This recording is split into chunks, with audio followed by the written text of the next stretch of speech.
What's going on? Welcome to HDTV. You're now rocking with your boy.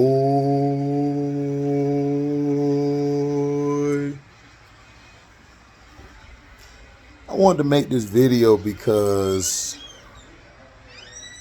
I am at the point where, kind of irritated with the coverage of how you don't want to make it race, but it's coming out to be like race.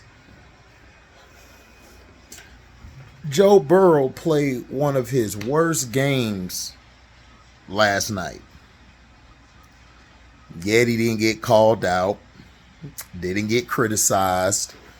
Lamar Jackson and the Ravens had one bad game, and I'm watching it right now, the replay. Had one bad game. But Shannon Sharp's whole segment is he can't throw.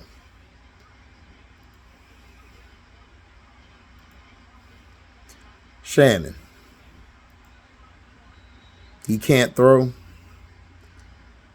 Well, why did he attempt 31 passing attempts and he had over 200 yards throwing the ball?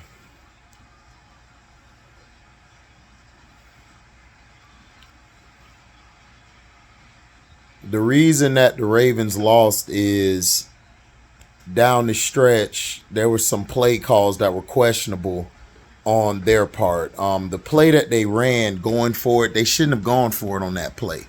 They should have punted the ball away.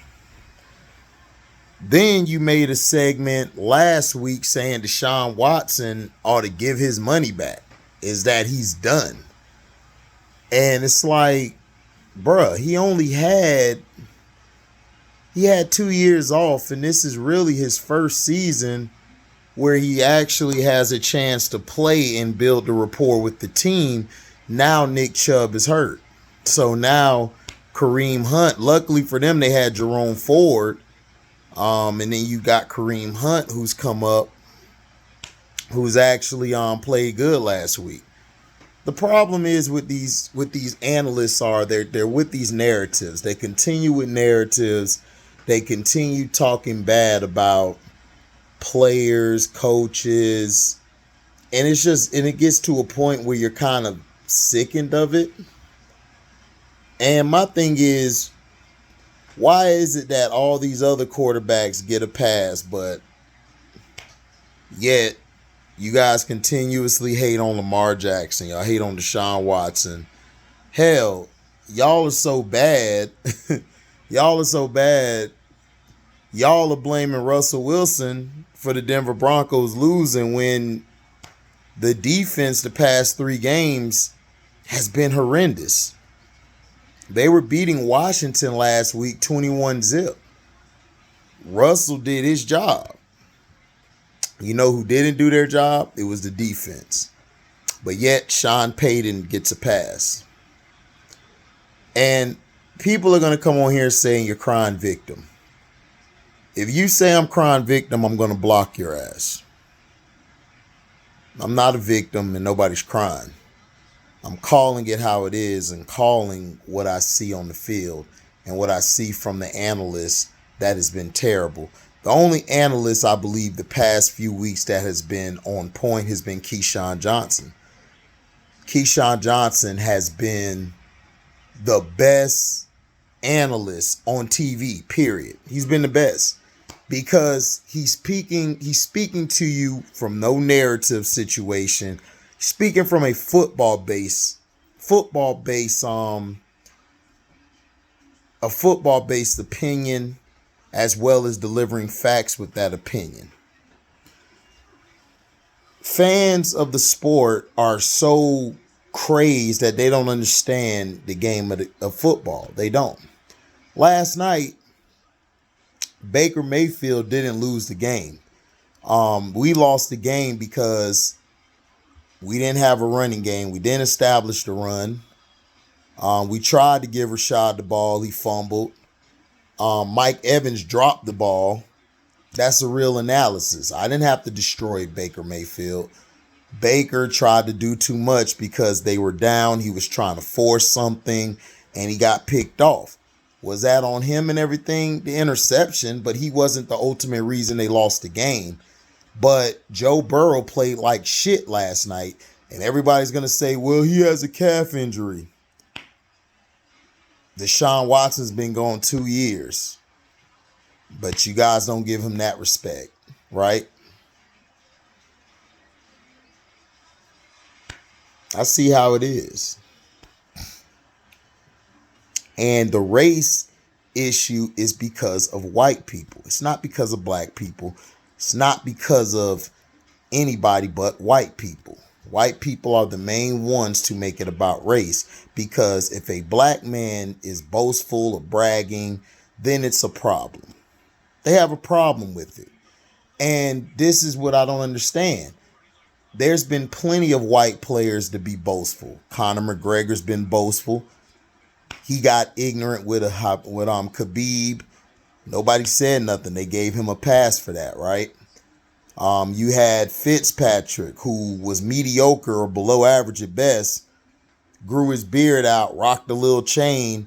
Oh, that's Fitz magic. Now he's on the show. Dan Orlovsky, Mr. Run the ball out of the end zone and get a safety, is now being looked at as one of the best analysts on TV, when he was nothing but a career backup at best, and he was trash. Chrissimms, analyst on TV talking trash, finally gave Deshaun Watson some respect after he's been shitting on him since he got the contract. He was only in the league because his daddy was the famous Phil Simms, who was also a good game manager. Wasn't the greatest to me, but was a solid quarterback at what he did. I thought Hostetler was better, but he was good at what he did. But Chris Simms is allowed to do analyzing and talk about the game because, hey, he's now he was able to start at Texas over a quarterback who was better than him in Major Applewhite. He was able to start. You know why he was able to start? Because of his daddy. Then you got, of course, the one dude that's next to him, Mike Tirico, or whatever his name is. Not Tirico, but I forgot his name. But he's an asshole as well. He doesn't say anything about these white quarterbacks. He don't say anything about them and their bad performances. He just stays quiet.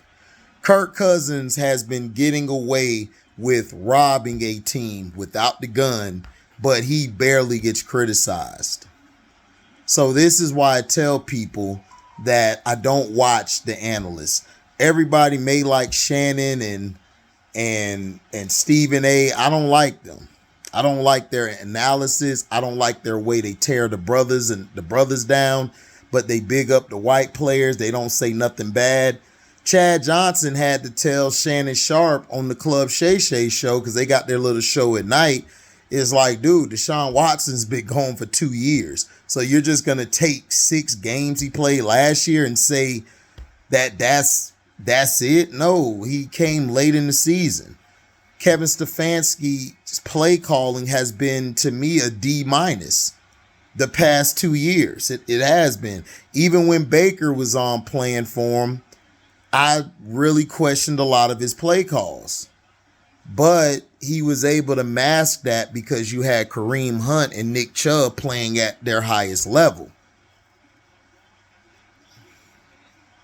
But we're not going to say anything about that, right? We got to protect our guys, the guys we like.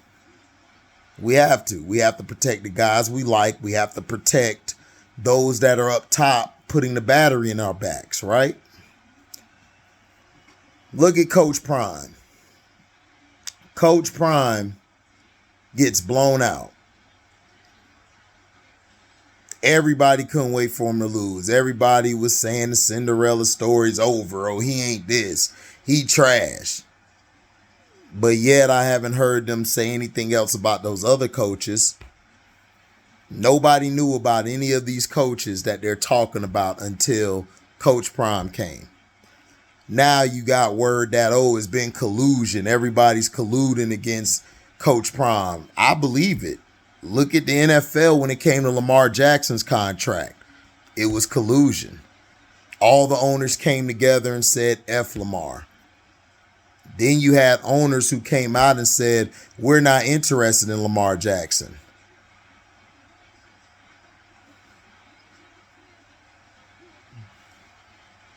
Lamar Jackson has been criticized since he was in high school.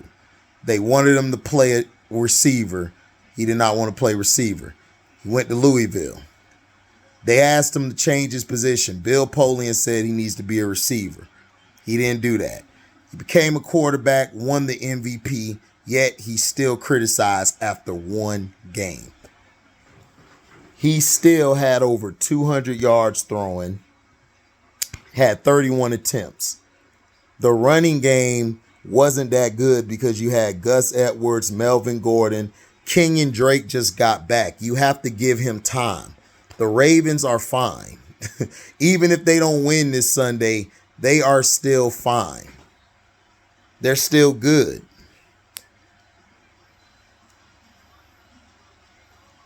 They gotta get adjusted to this offense. They gotta get adjusted to the personnel. Listen, by week 8 or week 10, that's when you will know what a team is about. The first 3 weeks don't mean shit. All it means is that it's a fill-out process. You're figuring things out. Coach Prime lost, got blown out. Do you think Colorado's season's over? No. Colorado still has a chance to make a bowl game. Could they make the playoffs? I don't think they will this year, but I believe they can make the playoffs next year. Their team was not built to make the playoffs. You got to remember, they were unranked coming into the season. Unranked, and they got to 19. They got blown out by Oregon. Now they're out of the top 25 because of the biasness of the NCAA and them not liking Prime. It happens. But they can make a bowl game. I think they'll be better next year. I don't think they'll win it or be in the I don't believe they'll be in the playoffs. I believe that they'll get themselves up high ranked wise, and then the following year I believe they'll be on point to go to the playoffs or to win the national title. That's how I look at it. Either the year after next or year after 2 or 2 years after next year. But they're on the right path to getting the players and putting the pieces around them.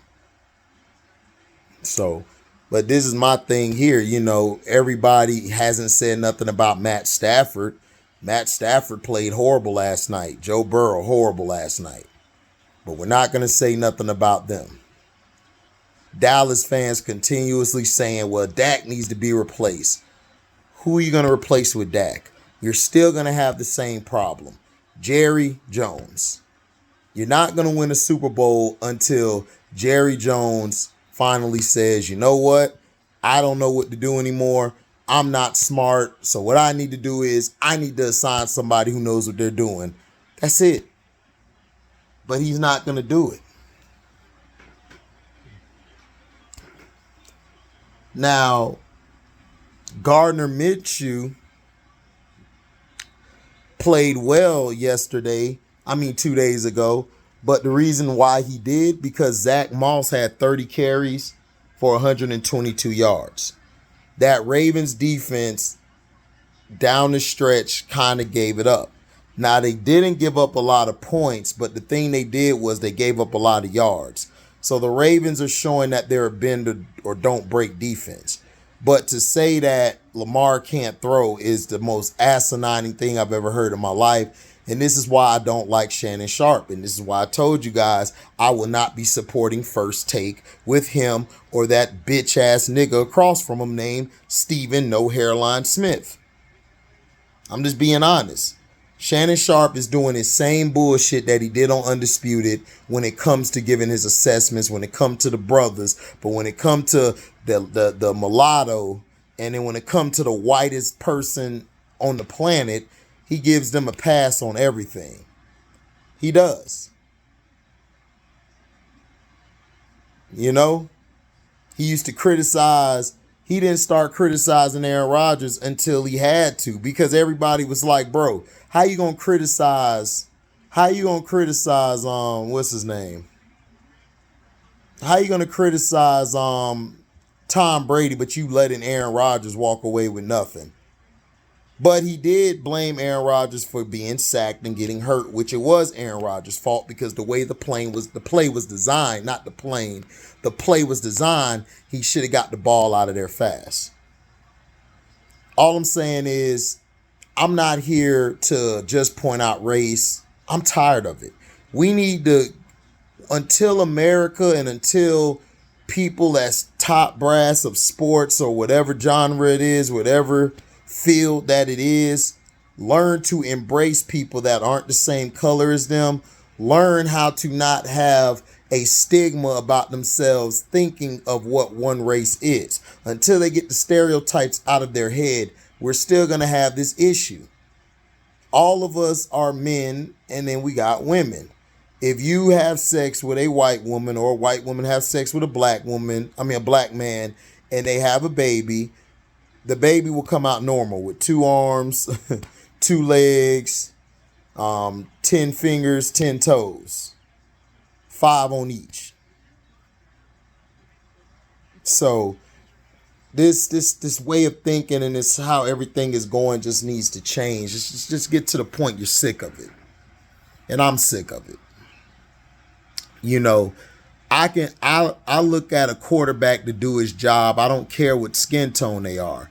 I just care if they can play the goddamn position. Jordan Love is light-skinned, or we consider him black. He's black, but he's light-skinned. I knew Jordan Love would be good this year. And to me, it's been because of him. He's been saving the Packers because Matt LaFleur's play calling is next to terrible. His play calling's been a D- these past 3 weeks. You know, Brock Purdy has been doing good for what he's done. But I judge Brock Purdy off of what he's going to do in the postseason because you got all these weapons, you got a defense, you got probably they're saying the best coach of today. You got all of that, so there's no excuse why you can't win. You got all the weapons. Tuna Fish, the same thing. He got all the weapons. And shout out to C. Penn. C. Penn saw it how I saw it. Miami remind me of a Phoenix Suns on the football field. Very fast break. The system, get them through the regular season. When the playoffs come, we'll see if they can win with that same bullshit system, which is more of a running gun style. That's all it is a running gun / West Coast style. So I'm watching this. Lamar's throwing the ball. You said he can't throw. He just threw a nice little hit. He threw a little nice hitch route to Aguilar. But he can't throw. This is what I'm talking about. Like how he can't throw. Lamar doesn't need. See, Lamar attempted 31 passes. I just need him to do 25 to 30 passes a game. He did what he was supposed to do. I don't need him attempting 40 or 50 passes a game. Because to me, that's stupid. Now, he ran a lot. You know, he ran a lot. He ran for 100 yards, 14 carries. I would like him to only run 5 times. But he had to because the line was getting killed. So he had to improvise. So I want to see him run like only 5, maybe between 5 or 10 times. And then I need Gus, Melvin, and Kenyon Drake. I need them to get more carries. I need Gus to get at least about 15 carries.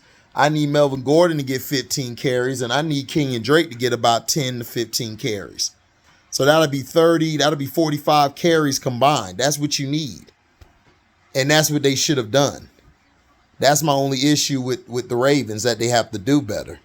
You know, limit Lamar's running, because if Lamar gets hurt, then what? You're stuck with Tyler Huntley coming in again, and you don't want that to happen. Yeah, he can mess around and win a playoff game, but he's not going to win at all. You understand? So that's all I'm saying, man. I'm just giving my analysis and stuff, man. Just being real about some things that I really don't like. I don't like the Coach Prime situation, how they're doing my boy Coach Prime. You know, it's kind of messed up. But, you know, like I said, man, thank you for listening. Make sure that you like, comment, subscribe, and you share this. Make sure you hit the notification bell to select all to receive upcoming notifications. And if you love what you hear, you can donate to the page. Go to my description box. Hit that link that goes to my Cash App. Okay? You guys can also find me on Zelle. Get that number out the description box. Put that in the Zelle search. You'll find my account. You guys can also super chat. You know, you guys can super chat, or you can leave a when we go live or premiere video, or you guys can do a what do I say? You can do a super thanks. So thank you guys for your love and blessings. I might do another video later, but I wanted to get this out now. It's my mother effing analysis part 2.